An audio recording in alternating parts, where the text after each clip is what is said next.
Hello बच्चों, welcome back to my channel. Business economics यानी कि व्यवसायिक अर्थशास्त्र में आप लोग के एमसीक्यू सॉल्व करवा रहे थे। इससे पहले भी मैंने 2 वीडियो अपलोड की थी। अगर आपने वो नहीं देखी हैं तो उनका लिंक आपको डिस्क्रिप्शन में मिल जाएगा, वहाँ से जाकर आप उन्हें भी चेक कर सकते हैं। इसके अलावा बिजनेस स्टैटिक्स है, ऑर्गेनाइजेशन है, अकाउंट्स है, इसकी भी मैंने एमसीक्यूज़ वीडियो अपलोड की हैं। अगर आपने वो भी नहीं देखी हैं तो उसका लिंक भी आपको डिस्क्रिप्शन में मिल जाएगा, वहाँ से जाकर चेक कर सकते हैं। इसके अलावा भी अगर किसी सब्जेक्ट पर एमसीक्यूज़ वीडियो आप चाहते हैं तो मुझे कमेंट करिएगा। आइए शुरू करते हैं कुछ और नए क्वेश्चंस के साथ। अगर आप चैनल पर नए हैं और सब्सक्राइब नहीं किया है तो जल्दी से सब्सक्राइब कर लीजिए और वीडियो को लाइक भी कर दीजिएगा। आइए शुरू करते हैं। पहला क्वेश्चन है आपका, व्यावसायिक अर्थशास्त्र अध्ययन करता है आर्थिक घटनाओं का, अनार्थिक घटनाओं का? ए और बी दोनों, इनमें से कोई नहीं। तो जो व्यावसायिक अर्थशास्त्र में निर्णय लिए जाते हैं उसमें आर्थिक और अनार्थिक दोनों ही घटनाओं पर विचार किया जाता है, उसके बाद ही कोई निर्णय तक पहुंचा जाता है। तो इसमें करेक्ट आंसर हो जाएगा ऑप्शन सी।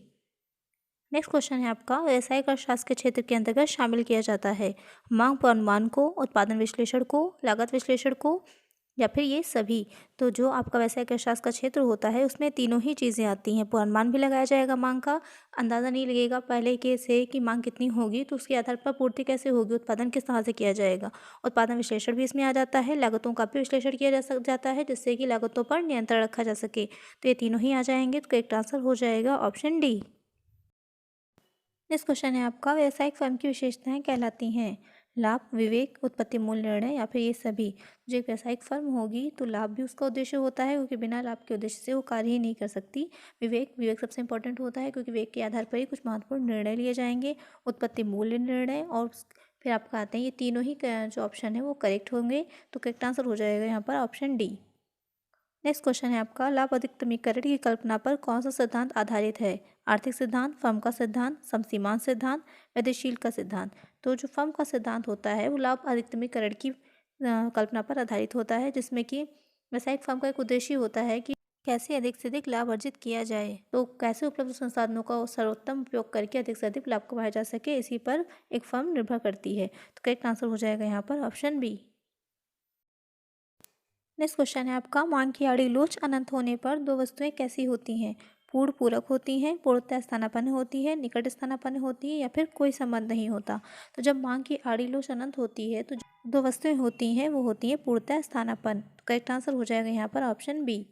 नेक्स्ट क्वेश्चन है, व्यावसायिक अर्थशास्त्र क्या है? विज्ञान है, वास्तविक विज्ञान है, कलात्मक विज्ञान है, या फिर आदर्श विज्ञान है? जो व्यावसायिक अर्थशास्त्र होती है वो कलात्मक विज्ञान है। करेक्ट आंसर हो जाएगा यहाँ पर सी।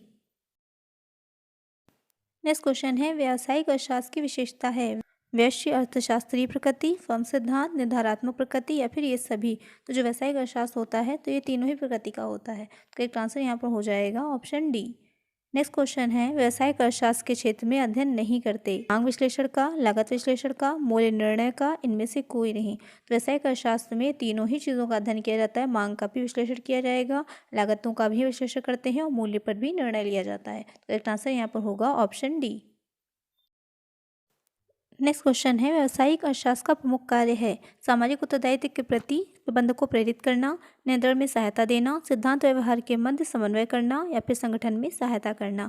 जो व्यावसायिक अर्थशास्त्र होती है तो उसका मुख्य कार्य होता है सिद्धांत और व्यवहार के मध्य समन्वय करना, क्योंकि परंपरागत अर्थशास्त्र में आपका सिद्धांत प्रतिपादित होते हैं और जो व्यावसायिक अर्थशास्त्र होती है उन्हीं सिद्धांतों को कैसे हम व्यवहारिक रूप में लाएं और किस तरह से व्यवसाय के लिए ज़्यादा से ज़्यादा उपयोग कर सकें, उसी पर आधारित होती है। तो यहाँ पर करेक्ट आंसर हो जाएगा ऑप्शन सी।